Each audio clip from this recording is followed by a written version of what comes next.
Kia ora, good morning, welcome. It's going to be an interesting day. I'm not going to say a big day. I drove to work this morning past a Waitangi Park around Oriental Bay. Quite a few flags, they look brand new, probably all paid for by you, the taxpayer, via the Waipareira Trust through the Māori Party. And quite a few people gathering on the streets of Wellington, almost exclusively Māori people by the looks of it. Wandering around, and Wellington's going to be a mess today. Now, look, the Post has gone full. God, it's a revolution. They say 50,000 people expected.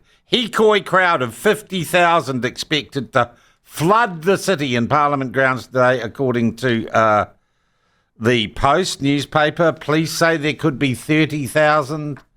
Who knows? It's like a lottery, isn't it? The TAB should be running book on it. Millions won't march today. And Ben and I are going to go out and get amongst it. Ben is wearing a brand new platform polo. Very fetching, Ben. They're lovely. And he said as he put it on, very nice shirt, isn't it, Ben? It's a really nice material it's got here. And we've still got them in stock on the merch site, the platform. And I've got a Weapon of Mass Discussion T-shirt that I'm wearing today. That's a classic there, yeah. We'll be fully branded today. We're going to take out our video camera. And I think the question we're going to be asking people on this march is, what is it that this bill takes away from you? What right are you losing would you lose in the unlikely event that the Treaty Principles Bill passes? And let's not call it a Hīkoi of hope or anything like that. Let's call it what it is.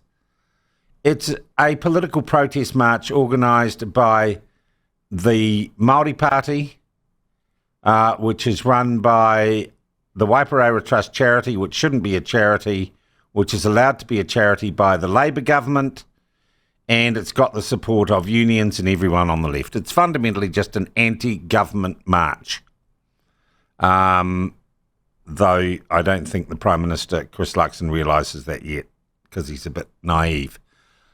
So a whole lot of people who don't like the government and didn't vote for any of the parties in government will turn up and make some noise at Parliament and make some speeches and go, "Oh, you're all racist," and then they'll go home. And then they will go home, and that's a good thing. And they've got every right to protest, whether you agree with them or not. We live in a functional democracy, and they have every right to take to the streets and cause a little bit of discomfort for other people and block a bit of traffic, because everyone's got that right, and I'm happy for them to do that.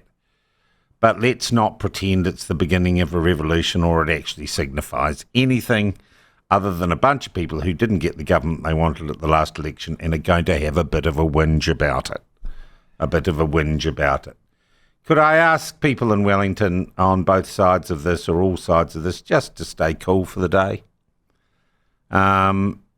This is just people acting in a democracy. Though funny, isn't it, that most of the marches, the very right that you have to march peacefully and not be subject to violence, that's something that, it might be something that the old coloniser brought to you.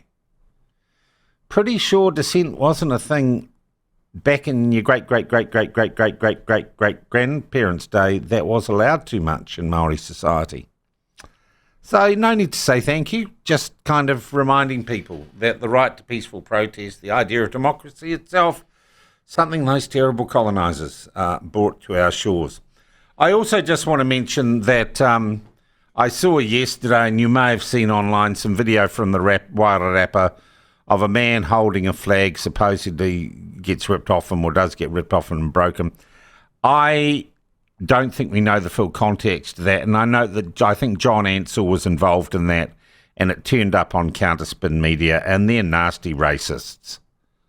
So don't make too much of that. I suspect the people on the Hīkoi were provoked in that, and it was all designed to generate outrage, so I would dismiss that.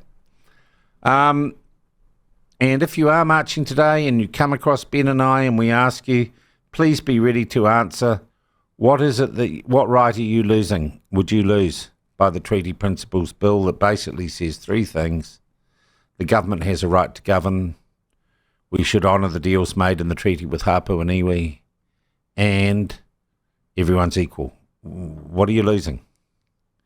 And we'll be asking kids that question too, if we're allowed, because clearly they must know what they're on about, unless they're just political cannon fodder. I also am going to note that Jason Momoa, Aquaman, guy who plays a cartoon character in movies, Chris Martin from Coldplay, and a couple of other celebrities have come out and endorsed the Hīkoi, though they wouldn't have the first idea what's going on in New Zealand politics. Look, isn't that wonderful? The Herald have covered that. All the mainstream media will cover it. They'll all get celebrity hard-ons.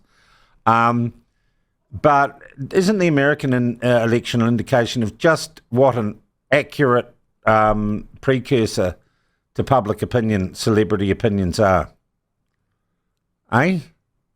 And Jason's allowed to say what he wants. Jason, I don't think you can sign a petition that will have any weight in the New Zealand Parliament, mate, because you're not a New Zealander. But knock yourself out, brother. That's fine.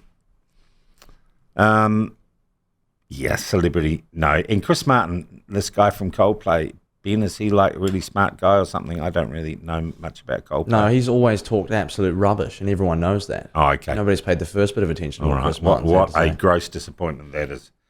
All right, we're going to come back to the Hīkoi, the political protest organised by the Māori Party and one of their staffers,